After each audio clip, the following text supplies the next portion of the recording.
ಶತ್ರು ಯಾವಾಗಲೂ ನಮ್ಮ ರಕ್ತ ಸಂಬಂಧದಲ್ಲೇ ಹುಟ್ಟುತ್ತಾನೆ. ಯಾಕಂದ್ರೆ ನಮ್ಮವರಿಗೆ ನಮ್ಮ ಖುಷಿ, ಸಂತೋಷ ಮತ್ತು ಅಭಿವೃದ್ಧಿಯನ್ನು ಸಹಿಸಿಕೊಳ್ಳೋಕೆ ಆಗುವುದಿಲ್ಲ. ಸ್ಪಂದನೆಗಳೇ ಇಲ್ಲದ ಜಾಗದಲ್ಲಿ ಭಾವನೆಗಳ ಸಂತೆ ನಡೆಸಿದರೆ ಬಂಡೆಗಳ ಮೇಲೆ ನೀರು ಸುರಿದಂತೆ. ಪ್ರಪಂಚಕ್ಕೆಲ್ಲ ಒಳ್ಳೆಯವರಾಗಲು ಹೋಗಬೇಡಿ. ನೀವೇ ಪ್ರಪಂಚ ಅನ್ನೋರಿಗೆ ಮಾತ್ರ ಒಳ್ಳೆಯವರಾಗಿ. ನಿಮಗೆ ಮೋಸ ಮಾಡಿದವರನ್ನ ಕ್ಷಮಿಸುವಷ್ಟು ಉದಾರಿಗಳಾಗಿ. ಆದರೆ ಮತ್ತೆ ಅವರನ್ನು ನಂಬುವಷ್ಟು ಮೂರ್ಖರಾಗಬೇಡಿ. ಕಾಲಕ್ಕೆ ಕೊಂಚ ಕಾಲಾವಕಾಶ ಕೊಟ್ಟು ನೋಡು. ಕಾಲಕ್ಕೆ ನಿನ್ನ ಕೆಟ್ಟ ಕಾಲವನ್ನು ಬದಲಾಯಿಸುವ ಶಕ್ತಿ ಇದೆ. ಸಂಬಂಧ ಹೇಗಿರಬೇಕು ಅಂದರೆ, ಮಾತಾಡಿದರೆ ಸಂತೋಷ ಆಗಬೇಕು, ಕೋಪ ಮಾಡಿಕೊಂಡ್ರೆ ಭಯ ಆಗಬೇಕು, ಕಷ್ಟ ಹೇಳಿದರೆ ಸಮಾಧಾನ ಆಗಬೇಕು, ತಪ್ಪು ಆದರೆ ಜೊತೆಗೂಡಿ ಪರಿಹರಿಸಬೇಕು. ನಡೆದು ಹೋಗಿದ್ದು, ಮರೆತು ಹೋಗಿದ್ದು, ಮುಗಿದು ಹೋಗಿದ್ದು, ಬಿಟ್ಟು ಹೋದವರು, ಮರೆತು ಹೋದವರನ್ನು ಮರೆತು ಬಿಡಿ. ಆದರೆ ಅವರಿಂದ ಕಲಿತ ಪಾಠವನ್ನು ಮಾತ್ರ ಮರೆಯಬೇಡಿ. ಕಷ್ಟಗಳನ್ನು ಭೇಟಿಯಾದಾಗ ತಾಳ್ಮೆಗೆ ದಾರಿ ಸಿಗುತ್ತದೆ. ಅವಮಾನಗಳನ್ನು ಭೇಟಿಯಾದಾಗ ನಿರ್ಣಯಗಳಿಗೆ ದಾರಿ ಸಿಗುತ್ತದೆ.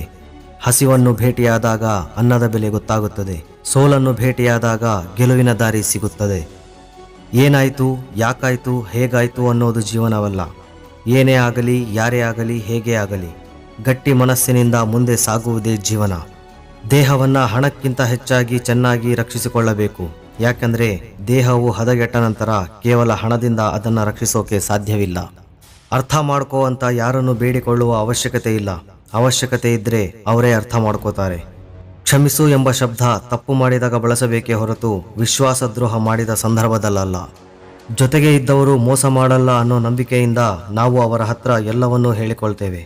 ಆದರೆ ನಿಜವಾದ ಮೋಸಗಾರರು ಅವರೇ ಆಗಿರುತ್ತಾರೆ. ಬಣ್ಣವನ್ನು ನೋಡಿದರೆ ಭಯವಾಗಲ್ಲ, ಆದರೆ ಬಣ್ಣ ಬದಲಿಸುವ ವ್ಯಕ್ತಿಗಳನ್ನು ನೋಡಿದರೆ ಭಯವಾಗುತ್ತದೆ. ನೋವಿನಲ್ಲೂ ನಗುತ್ತಿದ್ದಾರೆ ಅಂದರೆ ಜೀವನ ಅವರಿಗೆ ಒಳ್ಳೆಯ ಪಾಠವನ್ನೇ ಕಲಿಸಿದೆ ಎಂದರ್ಥ. ಋಣ ಮುಗಿದ ತಕ್ಷಣ ಎಲ್ಲರೂ ಹೊರಡಲೇಬೇಕು. ಅಪಘಾತ, ಆತ್ಮಹತ್ಯೆ, ಹೃದಯಾಘಾತ ಕೇವಲ ಕಾರಣ ಅಷ್ಟೇ.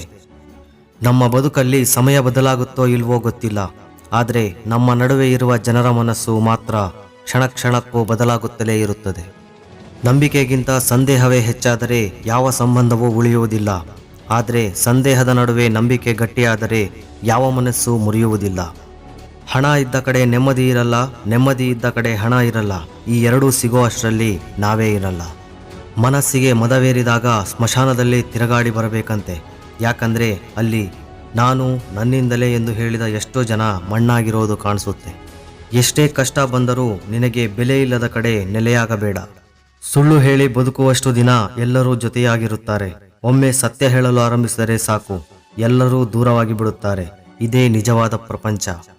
ಯಾರು ಸಿಕ್ಕರೆ ಅವರ ಮೇಲೆ ಭರವಸೆ ಮಾಡಬೇಡಿ.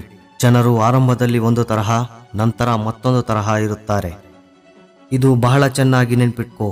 ಈ ಲೋಕ ಯಾವಾಗಲೂ ಒಳ್ಳೆಯವನನ್ನು ಒಳ್ಳೆಯವನು ಎಂದು ಕರೆಯುವುದಿಲ್ಲ. ಒಳ್ಳೆಯವನಂತೆ ನಟಿಸುವವನನ್ನು ಇವನು ತುಂಬಾ ಒಳ್ಳೆಯವನು ಎಂದು ಜೋರಾಗಿ ಕರೆಯುತ್ತದೆ. ಒಳ್ಳೆಯತನವನ್ನು ಗುರುತಿಸುವ ಒಳ್ಳೆಯತನ ಬಹಳ ಜನರಲ್ಲಿ ಇರುವುದಿಲ್ಲ. ಜನ ಯಾವಾಗ ಬರೀ ಹಣವನ್ನೇ ಪ್ರೀತಿಸಲು ಶುರು ಮಾಡಿದರೋ ಅವಾಗಿಂದ ಸಂಬಂಧಗಳಲ್ಲಿ ತಾನಾಗಿಯೇ ಪ್ರೀತಿಗಳು ಕಡಿಮೆಯಾದವು. ಸಂಬಂಧಗಳು ತಾನಾಗಿ ಎಂದು ದೂರ ಆಗುವುದಿಲ್ಲ. ಸಂಬಂಧಗಳಲ್ಲಿನ ನಿರ್ಲಕ್ಷ್ಯ ಹಾಗೂ ಅಹಂಕಾರಗಳಿಂದ ದೂರವಾಗುತ್ತದೆ.